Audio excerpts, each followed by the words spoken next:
কি ব্যাপার বলেন তো? আমার পা ভাঙে না দেখে কি আপনি কষ্ট পাইছেন? পাটা ভাঙলে আপনার জন্য ভালো লাগতো? শোনেন, আপনাকে একটা কথা বলি, এই যে আমার পাটা যে যদি ভেঙেও যেত আমি এতটা কষ্ট পাইতাম না। আপনি আমাকে মিথ্যা বলে এই বুকের ভিতরে যে কষ্টটা দিচ্ছেন। সুস্মিতা আমাকে সব কিছু বলে দিচ্ছে। প্রেম করতেন তাই না? ছেলেটা কষ্ট দিচ্ছে তাই না? কিন্তু আমি তো আপনাকে কষ্ট দিতে আসি নাই। আমার তো আপনার জন্য অনেক মায়া কাজ করে। কালকে না বললেন আপনার গার্লফ্রেন্ড আছে, তাই আজকেই বলতেছেন আমার জন্য মায়া হয়? ওইটা তো আমি মান সম্মান বাঁচানোর জন্য বলছি। শোনেন, মানে আমি কি একটা হ্যান্ডসাম ছিল না?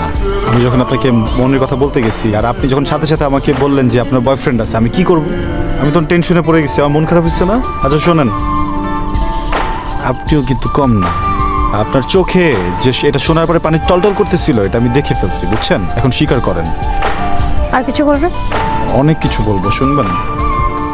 একটু বলি, একটু শোনেন না। মানে আমি জানি যে এটা আপনার লাইফ, কিন্তু আপনাকে কিন্তু পছন্দ করার অধিকার আমার আছে, বুঝছেন? তেমনি আপনার যদি আমাকে পছন্দ না হয়, আমার প্রেম প্রত্যাখ্যান করার অধিকারও আপনার আছে। আমি আপনার এই অধিকার কখনোই আটকাবো না। এখন আপনি আমাকে বলেন, আপনি কি আমার প্রেম প্রত্যাখ্যান করতে চান? আমি সকল প্রকার অধিকার নিয়ে আপনার প্রেম প্রত্যাখ্যান করলাম।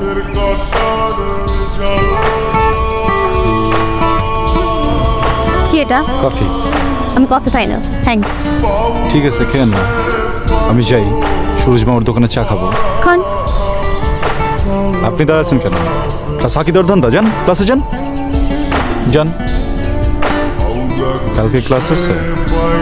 না, নাই। তাহলে আপনাকে একটা সুযোগ দেই। কালকে সন্ধ্যা 6টায় মামার দোকানে আপনার অপেক্ষা করব। আপনি যদি আমার প্রেমে রাজি থাকেন তাহলে একটা লাল শাড়ি পরে চলে আসেন। যদি রাজি না থাকেন তাহলে আসতে হবে না।